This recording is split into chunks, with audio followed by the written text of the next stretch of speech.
ఇప్పుడు ఉన్న పరిస్థితుల్లో ఒకప్పుడు భారతదేశం బ్రిటిషర్ల చేతుల్లో ఉంది. స్వతంత్రం తెచ్చుకోవడానికి ఎంతో పోరాటం చేస్తే తప్ప ఇది సాధ్యం కాలేదు. కానీ ఇప్పుడు మళ్ళీ భారతదేశం బందీ అయింది భారతీయ జనతా పార్టీ చేతుల్లో. మోడీ గారు అంటున్నారు నయా భారత్ నిర్మిస్తామంటున్నారు. మోడీ గారిని కాంగ్రెస్ పార్టీ సూటిగా ప్రశ్నిస్తుంది.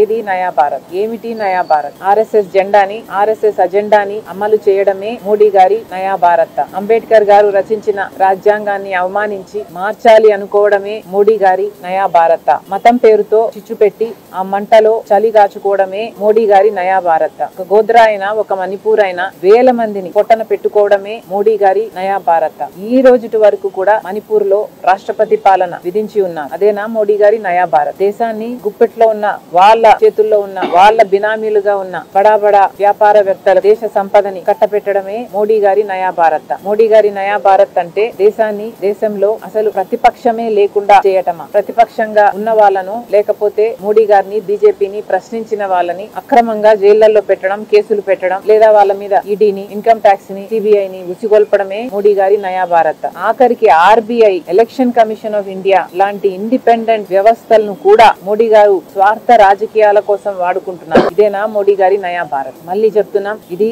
నయా భారత్ కాదు, ఇది దగా భారత్. భారతదేశం మోడీ గారి చేతుల్లో దగా పడింది. మోడీ గారి చేతుల్లో మోసపోయింది. మోడీ గారి చేతుల్లో, బీజేపీ చేతుల్లో ఈ రోజు భారతదేశం బందీ అయ్యింది. కాబట్టి ఇంకొక పోరాటం చేయాల్సిన అవసరం ఉంది. ఆ పోరాటాన్ని రాహుల్ గాంధీ గారు నెత్తినెత్తుకున్నారు. ఈ రోజు ఓట్ల చోరీ ఎంత బ్లేటెంట్ గా బీజేపీ సిగ్గు లేకుండా చేసిందో, మోడీ గారు బీజేపీ కలిసి ఈసీని ఎలా తమ గుప్పెట్లో పెట్టుకున్నారో రాహుల్ గాంధీ గారు చాలా క్లియర్ గా, చాలా రీసెర్చ్ చేసి మరి దేశ ప్రజల ముందు పెట్టడం జరిగింది. మరి ఇలాంటి కనీసం ఓటు కూడా విలువ లేకుండా ఈ ప్రజాస్వామ్యంలో ధనవంతునికి, పేదవానికి ఎక్కడైనా ఒక కామన్ ప్లాట్ఫామ్ ఉంది, సమానత్వం ఉంది అంటే మన దేశంలో అది ఒక ఓటు దగ్గర మాత్రం. కానీ ఆ ఓటును కూడా చోరీ చేస్తున్నారు, ఎలక్షన్లు కూడా మ్యానిపులేట్ చేస్తున్నారు. అంటే ఇది ఎంత దారుణం, ఎంత దుర్మార్గం. ఇలాంటి వాళ్ళ చెరలో నుంచి దేశం బయట పడాల్సిన అవసరం ఉంది. అందుకే రాహుల్ గాంధీ గారు ఈ పోరాటం ఎత్తుకున్నారు. కాంగ్రెస్ పార్టీ తరఫున మేమందరము మళ్ళీ మాటిస్తున్నాం, పోరాటం కొనసాగుతుంది, ఒక ఉద్యమంలా కొనసాగుతుంది. ఓట్ చోరీ కావడానికి వీల్లేదు.